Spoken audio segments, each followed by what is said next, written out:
नमस्कार दोस्तों, स्वागत है आपका यूपीएससी पीटी ज्ञान में। दोस्तों, ये थर्ड पार्ट है इन्वायरमेंट पीटी 365 का। हमने पार्ट 1 एंड 2 ऑलरेडी कंप्लीट कर लिया है। ये जो थर्ड पार्ट है वो लास्ट पार्ट है इन्वायरमेंट पीटी का। तो स्टार्ट करते हैं दोस्तों। हमारा जो पहला टॉपिक है वो सस्टेनेबल इंडिया इंडेक्स के बारे में बात कर रहा है। तो इसमें सबसे पहले इम्पॉर्टेंट ये कि इंडेक्स कौन देता है, इतना ही याद करने की ज़रूरत है कि नीति आयोग देता है। बाकी ये सब कुछ याद करने की ज़रूरत नहीं है। कितने पार्ट में, कितने कैटेगरीज में डिवाइड करता है, अचीवर, फ्रंट रनर, इसका ये याद रखिएगा कि कितने उनको पॉइंट्स पे कौन से कैटेगरी में रखा जाता है। तो अचीवर को 100 जो होते हैं वो अचीव करने वाले को 100 बोलते हैं। फ्रंट रनर जो है मतलब कि 65 से 99 के बीच वालों को फ्रंट, परफॉर्मर 55 से 64 तक। एस्पिरेंट्स में जो होते हैं वो 49, 0 to 49 वालों को बोलते हैं एस्पिरेंट्स। और इसका दो चीज़ और देख लेना है कि टॉप स्टेट कौन है, उत्तराखंड और केरला जो है वो है। और टॉप यूटीज में यूनियन टेरेटरी में चंडीगढ़ है। बाकी इधर से कुछ पढ़ने की ज़रूरत नहीं है। एक ये sustainable development report 2024 UN sustainable development solution network SDSN देता है, इसके बारे में ये याद रख लेना है। एक चीज़ और, सस्टेनेबल डेवलपमेंट गोल रिपोर्ट 2024 और किधर, United nation department of economic and social affair ये रिपोर्ट देता है। कुछ रिपोर्ट जो यूपीएससी जनरली पूछ लेती है तो उसके बारे में याद रखना। चिपको मूवमेंट के बारे में पढ़ते हैं। ये एक नॉन वायलेंट रेजिस्टेंस था अगेंस्ट फॉरेस्ट कटिंग, मतलब पेड़ों को काटने के लिए अगेंस्ट में ये था।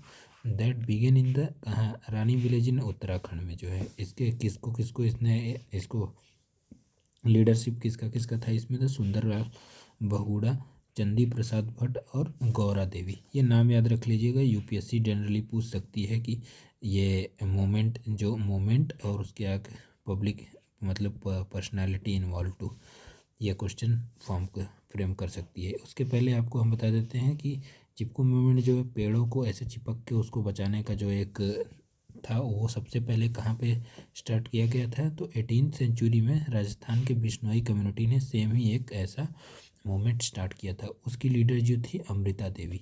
तो ये याद रखना है आपको, जनरली ये क्वेश्चन पूछता है। साइलेंट वैली मूवमेंट कहाँ पे हुआ था, केरला में भी था, against the hydro electric dam on the जो कुंदापूजा जो रिवर है उसके ऊपर, ये जब डैम बन रहा था उसके अगेंस्ट में था। यह अपीको मूवमेंट क्या होता है, पांडुरंग हेगड़े ने इसको लीडरशिप दिया था। कर्नाटका के वेस्टर्न घाट के साइड में ये मूवमेंट किया गया था। नर्मदा बचाओ आंदोलन का बस लीडर का नाम याद रखिएगा, जो मेधा पाटकर जो थे, पाटकर, उन्होंने इसके अगेंस्ट में construction of the dam of the large dam on the Narmada river. Next पे आते हैं हम लोग। नेक्स्ट क्या है, system of economic environmental and economic accounting. ये किसने दिया है, तो वो ministry of statistics and programme implementation इसने दिया है। बाकी और कुछ भी पढ़ने की ज़रूरत नहीं है, बस इतना याद रखिए कि वो रिपोर्ट किसने, ग्रॉस इन्वायरमेंट प्रोडक्ट जो इंडेक्स है किसने दिया है, तो उत्तराखंड ने। Become the first Indian state to launch the GEPI।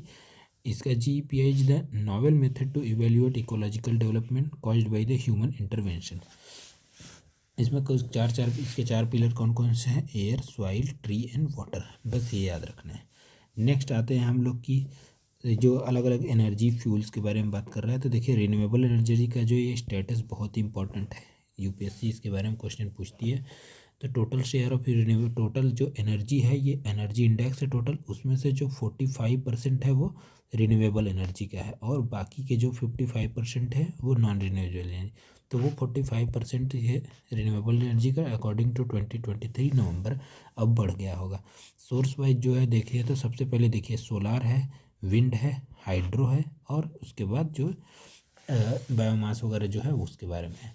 तो देखिए सोलार का जो है कितना 20%, मतलब टोटल रिन्यूएबल परसेंट 100% हो गया। तो उसमें से जो 20% है वो किसका, सोलार का है, ये याद रखना है। विंड जो है 10% है, हाइड्रो जो है 10% के आसपास ये भी है, और बायोमास का है जो 2.3, बाकी उसके सब नीचे ही है। नेक्स्ट पढ़ते हैं कि लीडिंग स्टेट्स जो रिन्यूएबल एनर्जी में कौन है, राजस्थान है। ये क्वेश्चन पूछ सकता है यूपीएससी, ये भी याद रखिए। ग्लोबल स्टैंडिंग क्या है, फोर्थ ग्लोबली है हम रिन्यूएबल एनर्जी में, फोर्थ है विंड एनर्जी में, और थर्ड जो है हम वो लार्जेस्ट हैं। उसके पहले हम फोर्थ थे लेकिन हमने जापान को ओवर कम करके थर्ड पे हम आ गए। कुछ जो इनिशिएटिव गवर्नमेंट ने लॉन्च किया है, integrated national green hydrogen mission, ये PYQ भी है, 2023 में ऑलरेडी पूछ चुका है। मैंने ऊपर पिछले वाले लेक्चर्स में मैंने इसके बारे में एक्सप्लेन किया है। और अगर आपको अच्छे से PYQ का एनालिसिस करना है तो आप मेरा जो 10 क्वेश्चन पर डे सीरीज है उसको फॉलो कर सकते हैं। PM कुसुम जो है ये income generating for farmer by installing the solar, जो पावर प्लांट को उनके अपने खेतों वगैरह में वो इंस्टॉल करके कर सकते हैं। PM सूर्यघर बिजली मुफ्त बिजली योजना है, रूफ टॉप जो अपने घर के ऊपर जो है सोलार को पैनल को वहाँ पे इंस्टॉल करके वो बेच सकते हैं अपने इलेक्ट्रिसिटी को। सोलार पार्क स्कीम जो है ये भी है। नेक्स्ट जो होते हैं देखिए रिन्यूएबल एनर्जी टारगेट इन 2023, जैसा कि हमने फर्स्ट जो लेक्चर था उसमें पढ़ा था कि ग्लासगो में जो हमारा जो है नेट जीरो इमिशन का टारगेट 2070 तक है, तो उसमें एक जो 5 जो प्लेजेस जो दिया था मोदी जी ने, उसी का ये पार्ट है। तो ये आपको याद करना है कि non fossil fuel capacity of 500 gigawatt by 2030, at least half of its energy requirement by renewable energy 2030। Just energy transition क्या होता है? जस्ट एनर्जी ट्रांजिशन का सिर्फ मीनिंग समझ लीजिए, greening the economy in the way that an fair and inclusive as possible to everyone concern, creating decent work opportunity and leaving no one behind. ये ILO ने define किया हुआ है। हमने ये जो जस्ट एनर्जी ट्रांजिशन का कॉन्सेप्ट कब आया था? COP 26 में। तो ये देखिए जस्ट एनर्जी ट्रांजेक्शन पार्टनरशिप किया है COP 26 के UNFCCC में, ये इसको लॉन्च किया गया था। यहाँ पे दिए जस्ट ट्रांजेक्शन फॉर ऑल किसने इनिशिएटिव किसका है? वर्ल्ड बैंक का है, ये याद करना है, इंपॉर्टेंट है। एनर्जी ट्रांजिशन इंडेक्स कौन देता है? वर्ल्ड इकोनॉमिक फोरम देता है। इंडिया का रैंक कितना है? 63। नेक्स्ट पे आते हैं हम लोग। ये दिया है कि ऑफशोर विंड एनर्जी, ये पढ़ने की ज़रूरत नहीं है, बस इतना जान लेना है कि ऑफशोर जो है विंड एनर्जी में सबसे ज़्यादा कौन देता है। ये जो कौन सा स्टेट है इंडिया का जो सबसे ज़्यादा ऑफशोर देता है, वो याद रखिएगा, शायद गुजरात है। इसके लिए आपको ध्यान दे, एक बार सर्च करके देख लेना। नेक्स्ट पे आते हैं वायबल जो गैप फंडिंग क्या होता है। ये क्या होता है? Aim to supporting the infrastructure project that are economically justified but all marginally short of financial viability, available किसे? Only for the infrastructure project where private sector sponsor are selected through a process of competitive bidding के थ्रू, जो private sector को select किया जाता है। इसका क्या है? जो MNRE जो है उसमें क्या होता है? Ministry of new and renewable energy है सेटअप टारगेट कितना? 30 गीगावाट ऑफशोर विंड इंस्टॉलेशन कब तक? बाई 2030, ये याद रखना है। और यहाँ पे ये जो दिया है कि ऑफशोर और ऑनशोर विंड एनर्जी क्या होता है, इसके बारे में पढ़ने की ज़रूरत नहीं है। नेशनल ग्रीन हाइड्रोजन मिशन है जो 2023 में लॉन्च किया गया था, इस पर ऑलरेडी PYQ पढ़ लिया है मैंने, ऊपर बताया है। ये जो पार्ट है कि expected outcome of the mission by 2030, तो ये जो है मेंस का टॉपिक है, आगे पढ़ने की ज़रूरत नहीं है। ग्रीन हाइड्रोजन क्या होता है इसके बारे में पढ़ लेते हैं। हाइड्रोजन प्रोड्यूस थ्रू इलेक्ट्रोलाइसिस, विच स्प्लिट क्या करता है? वाटर मॉलिक्यूल को किस में स्प्लिट करता है? हाइड्रोजन और ऑक्सीजन में। तो electricity generated from the renewable sources, यहाँ पे रिन्यूएबल सोर्स को यूज करके इलेक्ट्रिसिटी जनरेट कर। डिफरेंट टाइप्स ऑफ हाइड्रोजन, ये इंपॉर्टेंट है, ये याद कर लेना है। तो इसमें से जो ब्लैक हाइड्रोजन है, ग्रे, ब्लू, टर्किश, पिंक और ग्रीन, इसमें याद करना है कि कौन से प्रोसेस से। जैसे ब्लैक हाइड्रोजन के लिए कोल गैसिफिकेशन किया जाता है, सोर्स क्या इसमें यूज किया जाता है? कोल। तो आप देखिए कि जो ये ग्रीन हाइड्रोजन है, यहाँ पे रिन्यूएबल एनर्जी जैसे विंड एनर्जी, सोलार एनर्जी, इन लोगों को यूज करके हम क्या करेंगे कि इलेक्ट्रोलाइसिस करेंगे। किसका? जब इसको स्प्लिट करेंगे तो हाइड्रोजन इसमें वाटर मॉलिक्यूल्स और हाइड्रोजन निकलेगा, तो इसी से हम लोग ग्रीन हाइड्रोजन बनाएंगे।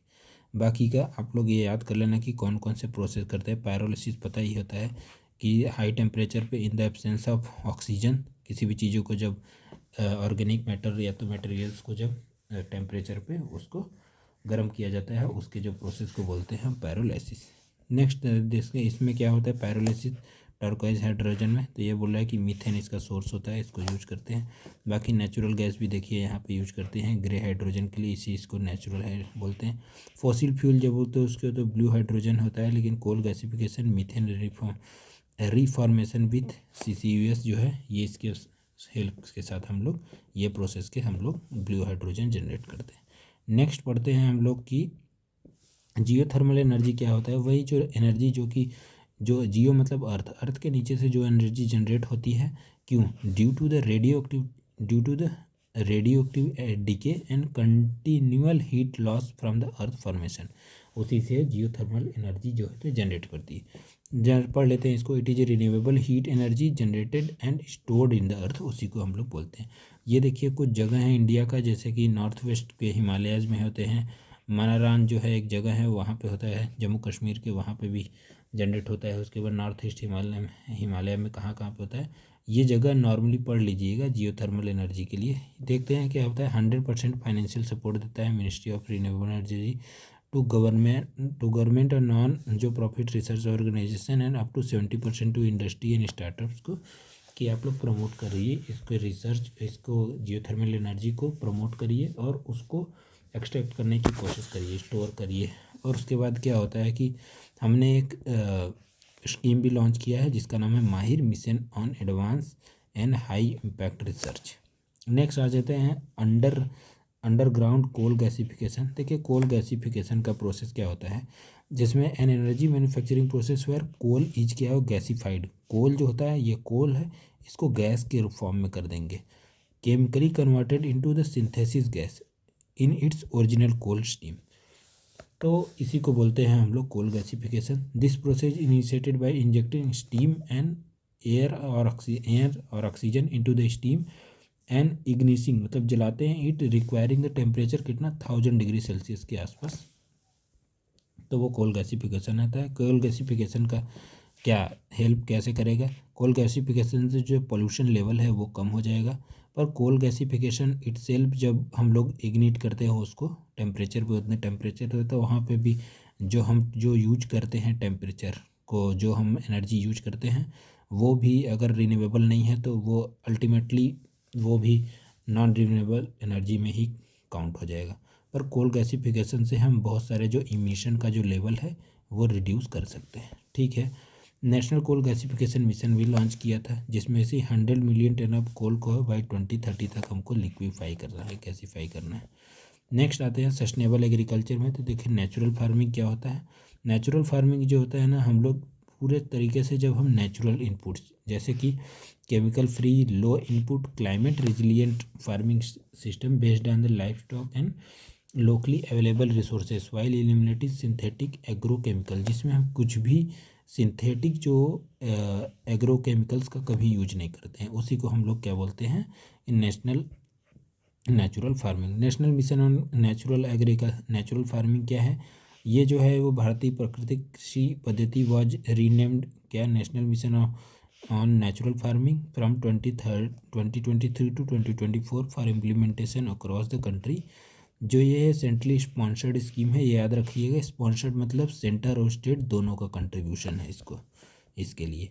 अब आगे देख लेते हैं कि इसे कंपोनेंट्स ऑफ नेचुरल फार्मिंग। बीजा मित्र जो है ट्रीटमेंट ऑफ जो सीड्स है यूजिंग काउ डंग वगैरह को यूज करके उसको बीज को हम लोग ट्रीट करते हैं। जीवा मित्र क्या होता है, जैसे कि जो केचुआ वगैरह जो रहता है, bio stimulate promoting the active of the micro organism in the soil, उसको यूज करते हैं। मल्चिंग क्या होता है, ढकना, जब किसी भी जो मिट्टी वगैरह को हम लोग जो स्ट्रॉ होता है डेड मटेरियल को बायोमास से हम लोग उसको ढक देते हैं, मल्चिंग बोलते हैं।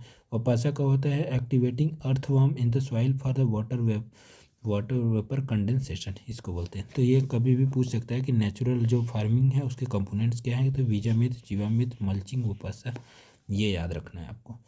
नेक्स्ट जो होता है ये देखिए ऑर्गेनिक फार्मिंग और नेचुरल फार्मिंग में क्या डिफरेंस है। तो आप जैसे कि जानते हैं कि जो यहाँ पे कोई भी एक्सटर्नल इनपुट नहीं यूज किया जाता है, सिंथेटिक इनपुट, पर यहाँ पे ना involve offshore purchase organic and biological inputs हम लोग यूज कर सकते हैं। सॉइल क्या होता है, नीड बेस्ड सॉइल जो होता है करेक्शन, मतलब ज़रूरत पड़े तभी हम लोग सॉइल को टीलेज वगैरह ये सब करते हैं, पर यहाँ पे कोई भी नहीं, नॉट अलाउड, किया ही नहीं जाता है वैसे।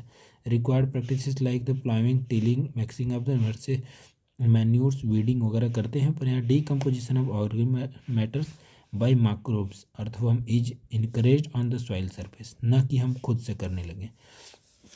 ये दोनों याद रखिएगा कि दोनों में डिफरेंसेस क्या है। नेक्स्ट आते हैं हम लोग देखिए कुछ जो initiative by the government.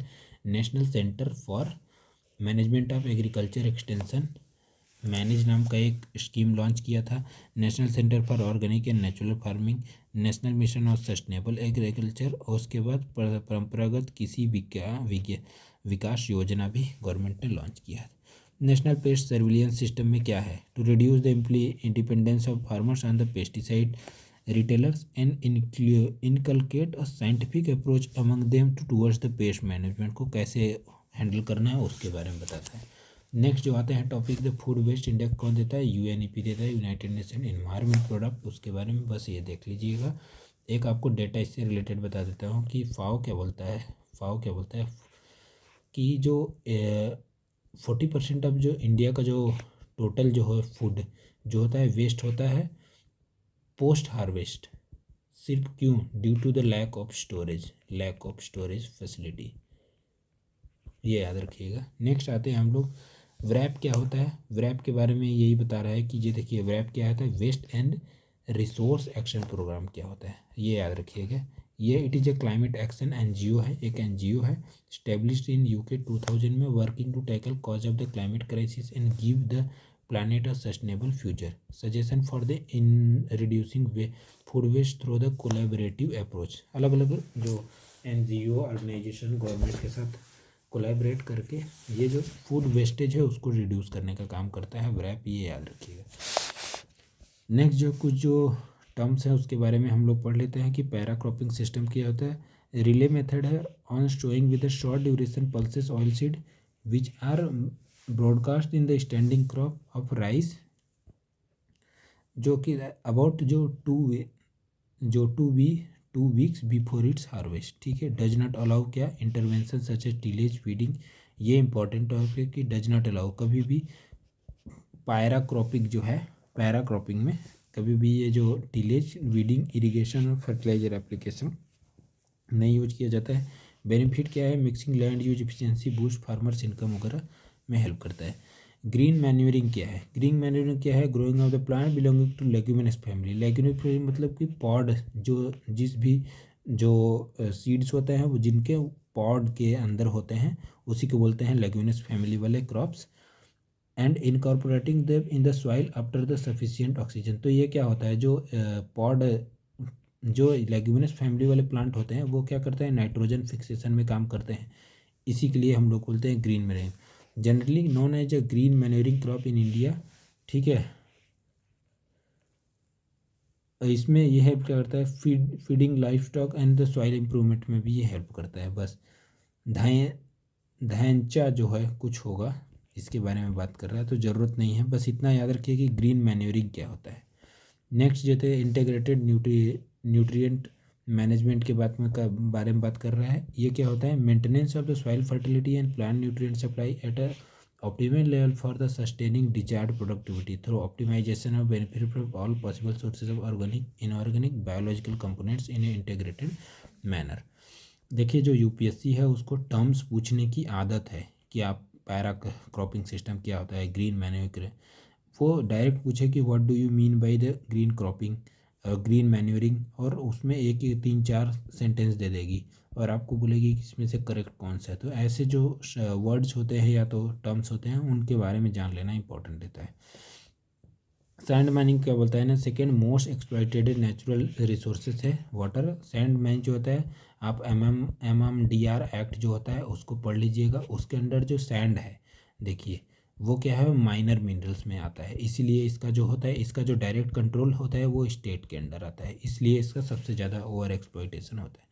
Other जो है इको मार्क इसके लिए दिया जाता है, granting criteria product that has licence और certificate of the conformity with Indian standard granted under BIS देता है, और are mandate of the quality control order and the fulfil the criteria as prescribed in the rule. ये किसके लिए दिया है, specified environmental criteria as per the resource consumption and environmental impact के लिए देता है। ड्यूरेशन कितने साल के लिए जब भी दिया जाता है किसी को, 3 साल के लिए दिया जाता है, ये याद रखिएगा कि इको मार्क कितने साल के लिए दिया जाता है। इथेनॉल 100, देखिए इथेनॉल जो होता है cleaner and greener alternative to gasoline and is blend 90 to 94% ethanol, 4 to 5% of the motor spirit to provide colour to the flame. तो इसी यही इथेनॉल 100 जो है, ministry of petroleum natural gas launch ethanol 100 fuel launch किया है उसी के बारे में। रीटैप क्या होता है? रीटैप जो होता है ना, was announced by India and US jointly in 2023 under strategic clean energy partnership के अंदर में। Initiative focus is to be the green clean hydrogen, wind energy, ocean tidal energy के बारे में बात कर रहा है। सीएनजी क्या होता है? Purified and the compressed form of the biogas with around 90 to 98% of the methane content. पूछ सकता है सीएनजी का जो सबसे ज़्यादा कंटेंट क्या है, तो मीथेन ही होता है, CH4, ये याद रखिएगा। बस ऐसे ही क्वेश्चंस, इसमें से इधर से ज़्यादा कुछ भी इंपॉर्टेंट नहीं लग रहा है, इसलिए मैंने पढ़ाया नहीं है। पढ़ने की भी ज़रूरत नहीं है, आप लोग इस पर बिल्कुल ध्यान मत दीजिएगा, आपका समय बचेगा। Business responsibility and sustainability report कौन देता है? बस ये याद रखिएगा कि सेबी देता है। नेक्स्ट आगे का जो है, जो परिवेश पोर्टल किसने लॉन्च किया है? तो stand for the proactive and the responsive facility in interactive and virtuous environmental single window hub. जैसे ये जो इन्वायरमेंट का, फॉरेस्ट का, वाइल्ड लाइफ, कोस्टल रेगुलेशन का सिंगल विंडो क्लियरेंस देने के लिए ये परिवेश पोर्टल लॉन्च किया गया है। नेक्स्ट आ जाते हैं ऑर्गेनाइजेशन न्यूज के बारे में। देखिए, इंटरनेशनल सोलर अलायंस जो है, इंडिया और फ्रांस ने 2015 में COP21 के, UNFCCC के COP21 में लॉन्च किया था इसको। इसका जो रिसेंटली आर्मेनिया, ये इंपॉर्टेंट है, आर्मेनिया इसका लास्ट वाला इसके हिसाब से ने अभी 104th जो कंट्री, 104वां कंट्री इसने रिसेंटली ज्वाइन किया है, इसलिए न्यूज में है। कुछ गाइडेड बाई क्या है इसका? टूवर्ड्स 100,000 स्ट्रेटजी है इसका, बस ये मोटो है, ये याद रखना है। मेंबरशिप जितने भी जो UN मेंबर्स है वो एलिजिबल हैं करने के लिए कुछ initiative. 1 sun 1 world and 1 grid initiative, solar technology application resource centre जो है, ग्लोबल सोलर फैसिलिटी। सोलार से रिलेटेड अगर कोई टर्म आए और अगर ISA का नाम है तो ज़्यादा कंसिडर कर सकते हैं कि वो सही होने का चांस ज़्यादा रहता है। इंटरनेशनल एनर्जी अलायंस एजेंसी के बारे में बात कर रहा है, तो ये ऑटोनोमिस जो है intergovernmental organisation with OECD कौन कौन से कंट्री हैं आप जाके देख लेना। OECD इकोनॉमिकली डेवलप्ड जो है ना, यूरोपियन कंट्रीज़ के एक ग्रुपिंग है, उसी के बारे में OECD उसी का नाम है। जेनेसिस स्टेब्लिश कब हुआ? 1974 में। इंश्योर क्या करता है? Security of the oil supply after the oil crisis 1973। 32 members हैं, 13 एसोसिएट मेंबर्स हैं। इंडिया एसोसिएट मेंबर से याद रखिएगा, इंडिया कंप्लीट मेंबर नहीं है। UPSC 2022 में इससे रिलेटेड क्वेश्चन ऑलरेडी पूछ सकता है। ऐसे इससे रिलेटेड एक बस स्टेटमेंट बनाया था कि India is the member of the ISA। नहीं, इंडिया मेंबर IEA का इंडिया मेंबर नहीं है, इंडिया जो एसोसिएट्स मेंबर, 32 मेंबर्स है इसमें, 13 एसोसिएट्स मेंबर। देखिए रिपोर्ट्स क्या है, तो वर्ल्ड एनर्जी आउटलुक देता है, इसके बारे में याद रखेंगे। द एनर्जी प्रोग्रेस रिपोर्ट कौन देता है? ये वाला इंपॉर्टेंट है ज़्यादा, कि वर्ल्ड एनर्जी आउटलुक रिपोर्ट कौन देता है, तो उसके बारे में याद रखना है। अदर रिपोर्ट में जैसे global EV outlook, world energy employment report 2024 इसने ही दिया था। नेक्स्ट आ जाते हैं international renewable energy agency IRENA के बारे में बात करना है। Global inter governmental agency for energy transformation. Energy transformation क्या है? जो हम लोग ट्रेडिशनल एनर्जी जैसे कि कोल वर्क से यूज कर रहे हैं, तो उसको ट्रांसफॉर्म करके हमको सोलार और रिन्यूएबल एनर्जी पे शिफ्ट होने की ज़रूरत है, उसी के बारे में यहाँ पर बात करता है। जेनेसिस क्या है? International agency dedicated to renewable energy. देखिए यहाँ पे renewable energy was made in 1981 at UN conference on new renewable source of energy held कहाँ पे? नैरोबी केन्या में है। जो इसका फॉर्म कर तो पोम जनवरी 2009 फाउंडेड किया होता है। उसके बाद 168 कंट्री, इंडिया भी इसका मेंबर है। Principal platform for the international cooperation जो है रिन्यूएबल एनर्जी से रिलेटेड, उसके लिए है। रिपोर्ट देखिए, world energy transition outlook brief कौन देता है? यही देता है, ये याद रखना है। बाकी renewable energy outlook for Asia, renewable energy जो भी कुछ अगर रिन्यूएबल एनर्जी से रिलेटेड है तो ये याद रखिएगा कि IRENA इसके बारे में दे सकता है। नेक्स्ट आते हैं हम लोग, क्या होता है? UN department of economic and social affair, UN Desa के बारे में बात करते हैं। इसका जो ये हेडक्वार्टर कहाँ पे? USA में है। ये aim to promote international cooperation on economic, social and environmental issues पे ये कोऑपरेशन करने में हेल्प करता है। 1948 में बना है। प्रमोट क्या करता है? International cooperation social, economic, social and environmental issues पे। रिपोर्ट देख लीजिए, ये world economic situation and perspective wasp जो रिपोर्ट है यही देता है। वर्ल्ड सोशल रिपोर्ट, ये देखिए वर्ल्ड सोशल रिपोर्ट इंपॉर्टेंट ये वाला है। Global sustainable development report SDG global sustainable development report होता है, तो यही देता है, ये याद रखिएगा। नेक्स्ट आते हैं United Nation sustainable development solution network क्या है? कि body under the UN aim to support क्या 2030 जो एजेंडा ऑफ 17 जो गोल्स हैं एसडीजी वाला, जो हमने फर्स्ट टॉपिक आज का पढ़ा उसी ही रिलेटेड है। ऊपर भी हमने पढ़ा था इसके बारे में, देख सकते हैं। अब बस ऑब्जेक्टिव क्या, मोबिलाइज करना है global expertise for sustainable development solution at local, national और ग्लोबल लेवल पे। बाकी इसमें कुछ पढ़ने की ज़रूरत नहीं। की इनिशिएटिव्स देख लीजिए। यूथ सोल्यूशन प्रोग्राम जो है सस्टेनेबल डेवलपमेंट सॉल्यूशन नेटवर्क है। उसके बाद थीमेटिक नेटवर्क में जैसे क्लाइमेट, एनर्जी एंड बायोडाइवर्सिटी पे फोकस करता है। सस्टेनेबल डेवलपमेंट रिपोर्ट ये देखा है, बस ये याद रखिएगा, सस्टेनेबल डेवलपमेंट रिपोर्ट इसका है। और ये जो ग्लोबल सस्टेनेबल डेवलपमेंट रिपोर्ट जो है वो आयरेना का है, यूएन देशा का है। इस दोनों में कंफ्यूज होने की ज़रूरत नहीं है। नेक्स्ट आते हैं हम लोग की इंटरनेशनल एनर्जी इफिशिएंसी हब के बारे में। तो ये देखिए जो है united cabinet has approved the signing to of a letter of intent enabling India to join. India ने भी रिसेंटली ज्वाइन किया, इसलिए ये ज़्यादा इंपॉर्टेंट है। Global platform dedicated to fostering collaboration promoting energy efficiency को वर्ल्ड वाइड जो है प्रमोट करने के लिए ये है। 2020 में बना है ये, successor to the international partnership for energy efficiency in which India was a member, जिसमें इंडिया ऑलरेडी मेंबर था। अभी टोटल 16 मेंबर्स जो हैं। मैंडेट क्या है, global platform dedicated to fostering collaboration and promoting energy efficiency worldwide. और उसके बाद जो बीईई जो है, bureau of energy efficiency has been designated as a implementing agency. तो ये दोनों, ये देखिए ये इंपॉर्टेंट है, इंडिया इसके मेंबर्स है, ये इंपॉर्टेंट है। और उसके बाद जो है इसके, हाँ ये भी पूछ सकता है कि it is as a successor of international partnership for energy efficiency, ये भी। वर्ल्ड एनर्जी काउंसिल जो है इसके बारे में पढ़ लेते हैं। हेडक्वार्टर कहाँ है, लंदन में है, यूके में। 26th वर्ल्ड एनर्जी कांग्रेस को hosted by the world economic energy council concluded in Rotterdam, कहाँ, नीदरलैंड में है। ये याद करना ज़रूरत नहीं है। ये याद करना कि 1923 के UN accredited non for profit organisation global energy body है। मिशन क्या है, enabling access to clean affordable reliable जो energy for better life and roles और इसके जो रिपोर्ट्स और इंडिसेस है ये भी देख लेने की ज़रूरत है। वर्ल्ड एनर्जी इशू मॉनिटर करता है, वर्ल्ड एनर्जी सिनेरियो, ये सब याद करने की ज़रूरत नहीं है। ऐसे भी क्वेश्चन इससे रिलेटेड पूछेगा नहीं। इंटरनेशनल राइस रिसर्च इंस्टीट्यूट आईरी, इसका हेडक्वार्टर जो है कहाँ पे, इंडिया में है, वाराणसी के उत्तर प्रदेश के वाराणसी में है। और international rice research institute South Asia regional centre mark as a significant expansion of IRRI beyond its headquarter in the Philippines. देखिए ना, फिलीपींस के कौन से जगह पे है, मैं याद नहीं कर पा रहा हूँ, मुझे याद है पर ये कि फिलीपींस में इसका एक जगह पे हेडक्वार्टर है इसका। 2018 में बनाया गया था, जो अपने क्या बोलते हैं उसे, आएगा मुझे याद तो मैं बताऊंगा इसके बारे में, कि 2018 में इसको बनाया गया था इंडिया डिपार्टमेंट ऑफ एग्रीकल्चर और फार्मर वेलफेयर एंड आयरी के लिए, आयरी के बीच में इस्टेब्लिश किया गया था इसको। इसका जो है dedicated to reducing poverty and hunger through rice science, rice को जो डेवलपमेंट के लिए इसके अचीव किया है।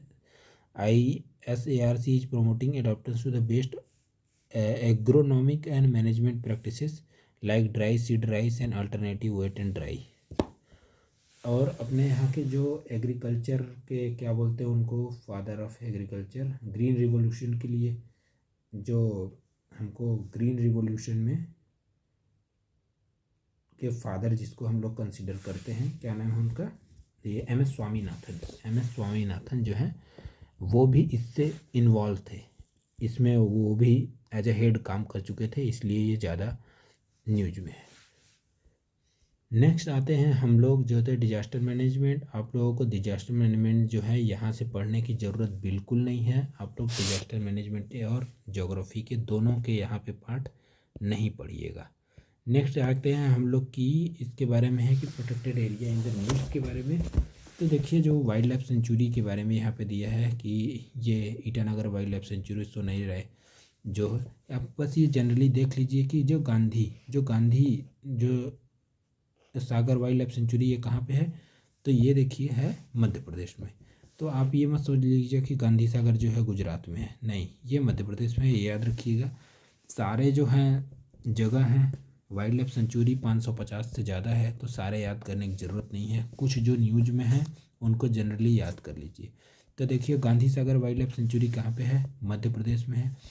उसके बाद जो है पेंच टाइगर रिजर्व ऑलरेडी हमने पढ़ा हुआ है, आप देख लेंगे कि महाराष्ट्र और मध्य प्रदेश के सह्याद्री, महाराष्ट्र और मध्य प्रदेश के बॉर्डर पर सह्याद्री टाइगर रिजर्व महाराष्ट्र में है। महाराष्ट्र में और कौन कौन से टाइगर रिजर्व है वो भी देख लीजिए। भद्रा टाइगर रिजर्व जो है, भद्रा जो है कर्नाटका में है, भद्रा टाइगर रिजर्व जो है ये याद रख लीजिएगा। फिर उसके बाद जो है कौंडिन्या वाइल्ड लाइफ सेंचुरी, ये कहाँ है, आंध्र प्रदेश और ये कर्नाटका के बॉर्डर पे है, ये याद रखने की ज़रूरत है। ये देख लीजिएगा सबसे ऑड है ये भद्रा सह्याद्री पेंच, तो हम ऐसे ही बता देंगे। गांधी में कन्फ्यूजन है जो कि मध्य प्रदेश में है, ये याद रखिएगा। देखिए कैमूर नेशनल पार्क, कैमूर जो है ये यहाँ का जो सदर्न साउथ वेस्ट जो पार्ट है ये कैमूर वाला एरिया है, एक डिस्ट्रिक्ट भी है बिहार में। तो कैमूर वाइल्ड लाइफ सेंचुरी कहाँ पे, बिहार में, ऐसे याद रख सकते हैं आप।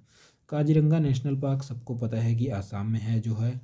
और उसके बाद घुघवा नेशनल फोसिल पार्क, देखिए दो फोसिल पार्क है, एक तो कहाँ पे है, मध्य प्रदेश में है, एक जो फोसिल पार्क और वाला जो है वो है कहाँ पे, गुजरात में है। तो ये दोनों हो गए। सुखना वाइल्ड लाइफ सेंचुरी कहाँ पे है, चंडीगढ़ में। तो ये तो बहुत ज़्यादा ही इम्पोर्टेंट हो गया, क्योंकि मतलब जनरली चंडीगढ़ वगैरह का पूछता नहीं है, तो अगर ऐसा नाम दे दिया तो हम लोग कंफ्यूज रहेंगे। तो याद रखिएगा सुखना वाइल्ड लाइफ सेंचुरी कहाँ पे। ईटानगर तो हमको पता ही है कि कहाँ पे है, अरुणाचल प्रदेश में। और सोनई रुपई जो है वाइल्ड लाइफ सेंचुरी कहाँ पे है, ये भी अपना अरुणाचल प्रदेश में है। नेक्स्ट आते हैं हम लोग, कैमूर हमने पढ़ लिया, काजीरंगा पढ़ लिया। नेक्स्ट है गुरु घासीदास, तो नेशनल पार्क ही है पूरा छत्तीसगढ़ में, तो उसी के नाम पे ये भी है। मुरवानी नेशनल पार्क तो पता ही है कि तेलंगाना में है। उसके बाद इतरनु गरम जो वाइल्ड लाइफ सेंचुरी है ये कहाँ पे है, ये भी तेलंगाना में है, ये इंपॉर्टेंट है, याद कर लीजिएगा। सत्यमंगलम टाइगर रिजर्व जो हमको पता है सबको कि तमिलनाडु में है। मधुमलाई जो टाइगर रिजर्व कहाँ पे है, कर्नाटका और तेलंगाना के एकदम सेम बॉर्डर पे है। इसी के साथ ये वाला पार्ट होता है ख़त्म। और अब हम लोग आएंगे जो प्लेस इन न्यूज़ के बाद, अब हम लेंगे आएंगे स्पीसीज इन न्यूज। देखिए स्पीसीज इन न्यूज में ख़त्म कर देता हूँ, फिर भी आपको कल मैं एक स्पीसीज इन न्यूज का एक बहुत बड़ा, सारे स्पीसीज जो अभी तक न्यूज में थे उसका एक लाने वाला हूँ वीडियो, जिसमें हम लोग सिर्फ स्पीसीज इन न्यूज ही नहीं पढ़ेंगे, उससे रिलेटेड सारे PYQ भी करेंगे। तो आइए चलिए करते हैं हम इसमें अभी जो दिया है उसको। ग्रे वोल्फ के बारे में बात करना है तो ये देख लेना क्यों न्यूज में था, क्योंकि ऑपरेशन भेड़िया किसने, यूपी ने लॉन्च किया था, तो इसलिए इम्पोर्टेंट हो जाता है कि कौन से गवर्नमेंट ने लॉन्च किया था, UP government to capture man eating wolf in UP में। लीस्ट कंसर्न है इंडियन वॉल्फ है, जो हिमालयन जो है वो वल्नरेबल है, extremely social living in the pack of six 7 से 8 जो इंडिविजुअल एक साथ में रहते हैं, बहुत तेज़ दौड़ते हैं, मोनोगैमस रहते हैं, ये इनका कैरेक्टरिस्टिक याद रखिएगा। नेक्स्ट आते हैं हम लोग रेड पांडा, जो पूछ सकता है वही पार्ट में पढ़ रहा हूँ, ज़्यादा पढ़ने की ज़रूरत नहीं है। रेड पांडा इंडेंजर्ड है IUCN के स्टेटस से। रेड पांडा को जो है, रेड पांडा एक प्रोग्राम लॉन्च किया था किसने, पदमाजा नायडू हिमालयन जू ने, एक दार्जिलिंग का एक जू है उसने रेड पांडा प्रोग्राम लॉन्च किया था, उसी के लिए उसको वाजा वर्ल्ड एसोसिएशन ऑफ जू एंड एक्वेरियम कंजर्वेशन अवार्ड मिला है, इसीलिए न्यूज में था।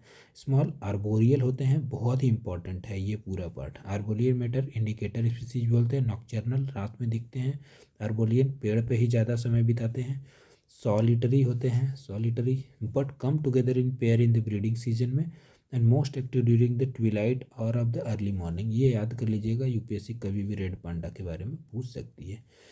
मिक्स डेसिडियस और कोनिफोरस फॉरेस्ट वगैरह में पाए जाते हैं, ये इंडिया के सिक्किम, वेस्ट बंगाल, मेघालय और नॉर्थ ईस्ट इंडिया के साइड में ज़्यादा पाए जाते हैं।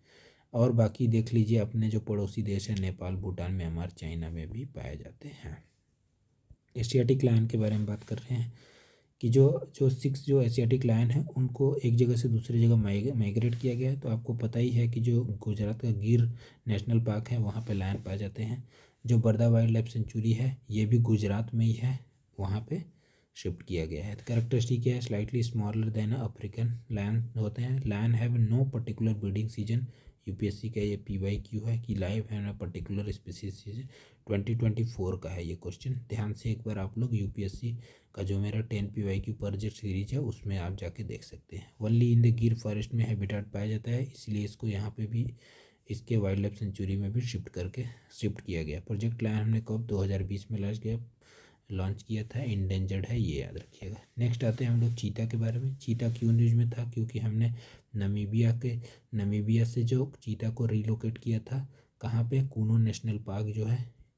तो ये जो वर्ल्ड का जो first inter continental large wild जो कार्निवोर ट्रांसलोकेशन प्रोजेक्ट था, प्रोजेक्ट चीता जो था। और उसके बाद इम्प्लीमेंटिंग एजेंसी कौन है इसका? NTCA, national tiger conservation authority जो है। हैबिटेट कहाँ है? अफ्रीका में, सब सहारन अफ्रीका, एशियाटा में, लिमिटेड टू ईरान और में। इंडिया में तो कब का एक्सटिंक्ट हो चुका है। वर्ल्ड का fastest mammal, only large carnivores to be extinct in India.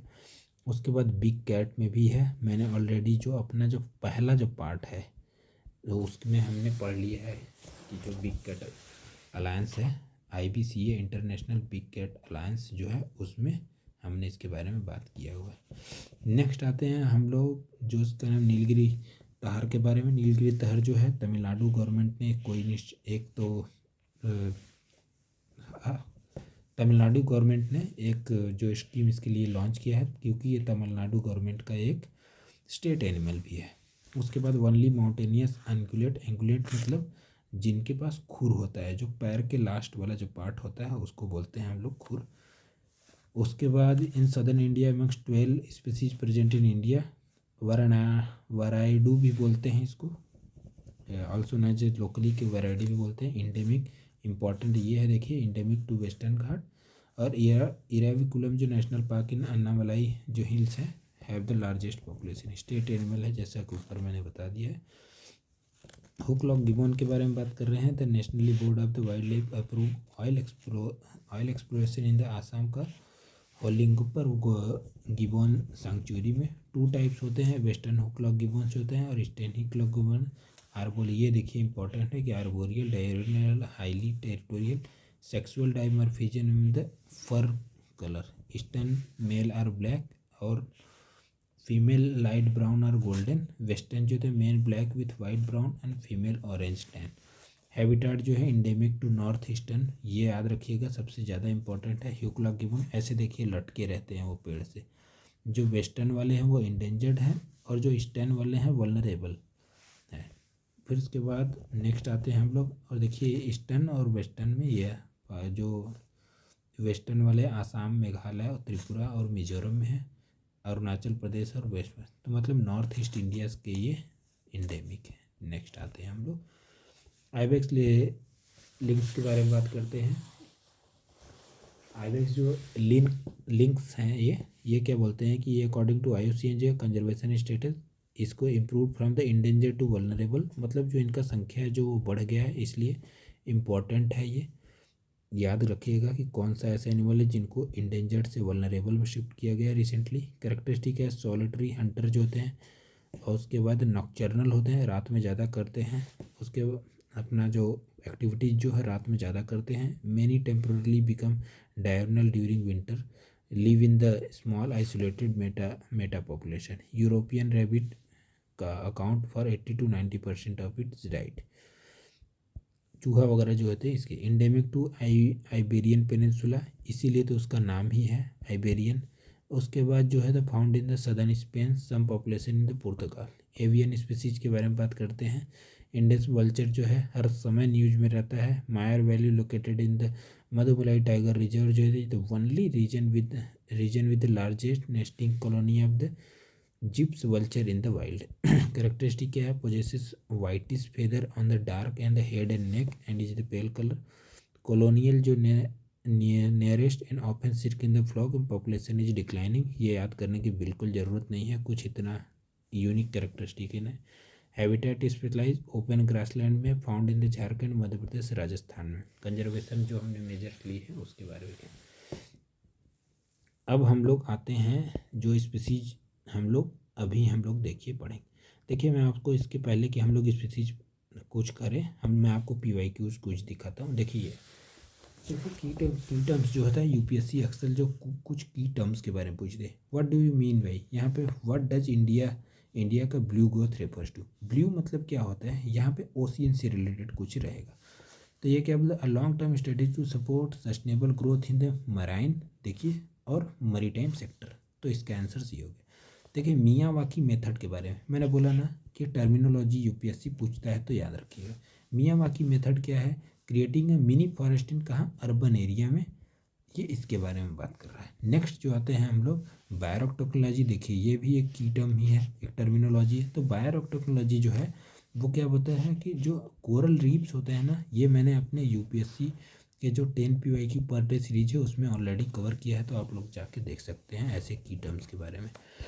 ये देखिए क्या बोलता है कि बायोरॉक टेक्नोलॉजी जो कोरल रीफ को जो रिस्टोर करने के लिए ये टेक्नोलॉजी यूज किया जाता है। नेक्स्ट आते हैं system of rice intensification of the cultivation in which alternative waiting and drying of the rice field is practice resulted into. तो इसका क्या हेल्प करता है, रिड्यूस करता है सीड को भी, रिक्वायरमेंट को कम करता है, रिड्यूस करता है मीथेन प्रोडक्शन, क्योंकि जो राइस में होता है ना सबसे ज़्यादा प्रॉब्लम मीथेन, सबसे ज़्यादा जो मीथेन प्रोड्यूस कहाँ से होता है, तो राइस फील्ड से ही होता है। तो इसके भी जो प्रॉब्लम को हो रिड्यूस करेगा, और उसके बाद रिड्यूस करेगा इलेक्ट्रिसिटी कंजप्शन में भी। ठीक है, नेक्स्ट देखिए feature the following is use in preparing the natural mosquito repellent के लिए। तो सबको ये पता है कि लेमन ग्रास में 2021 का। देखिए ऐसे क्वेश्चन यूपीएससी रिपीट करता है, तो आपको ऐसे क्वेश्चन में consider the following heavy industries के बारे में, कौन कौन से हैवी इंडस्ट्रीज़ है।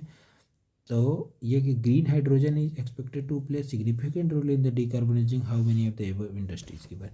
तो देखिए फर्टिलाइजर इंडस्ट्री और उसके बाद ऑयल रिफाइनरी, स्टील प्लांट्स, इन सब में है था। उसके बाद नेक्स्ट क्वेश्चन में देख लेते हैं spreading finally ground basalt rock. मैंने इसको ऑलरेडी जो अपना यूपीएससी का 10 PIQ पर डे सीरीज है उसमें इसमें कवर किया है। यहाँ पे ये बोल रहा है कि भाई जो स्प्रेडिंग जो ground basalt rock on the farmland extensively, जो फार्मलैंड होता है बसाल्ट रॉक उस पर जब छिड़केंगे तब how many ever activity often considered as discuss carbon capture on sequestration में कौन कॉल। तो जैसे ये फार्मलैंड है उस पर जब रॉक जो बसाल्ट रॉक हम छिड़केंगे तो ये क्या करेगा ना कि रिएक्शन करके कार्बन को कैप्चर करके उसमें रखेगा। तो ये हेल्प करता है increasing alkalinity of the ocean by, जब हम लोग ओशियन में लाइम ऐड करते हैं ओशियन में तो वो भी हेल्प करता है कार्बन कैप्चर के। जो जैसे ही एल्कलिनिटी बढ़ता है तो एल्कलिनिटी बढ़ने के बाद वो कार्बन कैप्चर जो होता है फास्ट कर देता है ओशियन, कैप्चरिंग कार्बन डाइऑक्साइड को कैप्चर करते हैं। और जो एबेंडन एरिया होता है जैसे कि जहाँ से हमने कोल वगैरह एक्सट्रैक्ट किया है वहाँ पे ले जाके स्टोर कर देते हैं, उसी को बोलते हैं। ये तीनों एक्टिविटी आगे देखते हैं हम लोग। आगे मैं आपको कुछ PYQs के बारे में दिखाना चाह रहा हूँ आज, और ये इसी के साथ देखिए ये हमारा PYQ। देखिए 2023 के PYQs, 2024 के PYQs के बारे में बात कर रहा हूँ, जिसमें स्पीसीज इन न्यूज के बारे में हम लोग देखेंगे। तो स्पीसीज इन न्यूज में देखिए 24 के लाइकेंस जो responsible in the symbiotic relation between the algae and fungi, the algae component present in the lichen is best known as, क्या बोलते हैं उसको, माइकोबियंट बोलते हैं, फाइकोबियंट बोलते हैं, सिम्बायोट बोलते हैं। तो इसको माइकोबियंट बोलते हैं, ये याद रखिएगा। उसके बाद which are the following make a tool with a stick to scrape insect from the hole in the tree or the logo of the tree. तो देखिए न्यूज में था, अरे ये जो था वो एक कैरेक्टरिस्टिक है, किसका है, औरंगुटान का जो है एक कैरेक्टरिस्टिक है। ऐसे ही हम लोग कल PYQ का जो पूरा जो स्पीसीज जो थे, जितने भी स्पीसीज हैं टोटल, देखिए हम लोग टोटल बहुत सारे जो स्पीसीज जो हैं जो कि अभी तक PYQ में आ चुके हैं उसके बारे में पढ़ेंगे। और स्पीसीज इन द न्यूज को भी हम टोटल एक वीडियो में पर्टिकुलरली कवर करेंगे। हर साल 3 से 4 क्वेश्चन यूपीएससी सिर्फ स्पीसीज से बारे में पूछता है, और इसी में हम लोग समझेंगे कि यूपीएससी कौन से टाइप के क्वेश्चन फ्रेम करना चाह रहा है। तो इसी के साथ मैं आज का जो ये लेक्चर है ख़त्म करता हूँ, और हमने इन्वायरमेंट का सारे जो इम्पोर्टेंट चीज़ें हैं कवर कर लिया है। ज्योग्राफी के लिए मैं अभी इंडियन ज्योग्राफी को 6 पार्ट में डिवाइड करके, टोटल जो 3 से 4 पार्ट में डिवाइड करके यूट्यूब पे अपलोड करने वाला हूँ, आप लोग वो देख सकते हैं। जिसमें हम लोग कम से कम 350 PYQ जो हैं इंडियन ज्योग्राफी और एग्रीकल्चर और मिनरल से रिलेटेड एक साथ में कवर करेंगे। तो आपके सारे जो इंडियन ज्योग्राफी से रिलेटेड क्वेश्चन PYQ जो कि आए हुए हैं एग्रीकल्चर से रिलेटेड और मेहनत से रिलेटेड एक बार में कवर हो जाएंगे। इसी के साथ मैं आप सभी को थैंक यू बोलता हूँ, आपके पिछले जो लेक्चर्स को इतना ज़्यादा सपोर्ट करने के लिए। मिलते हैं फिर हम लोग नेक्स्ट लेक्चर में, जिसमें हम लोग कवर करेंगे species in news completely. Thank you very much, thank you for your support. जय हिंद।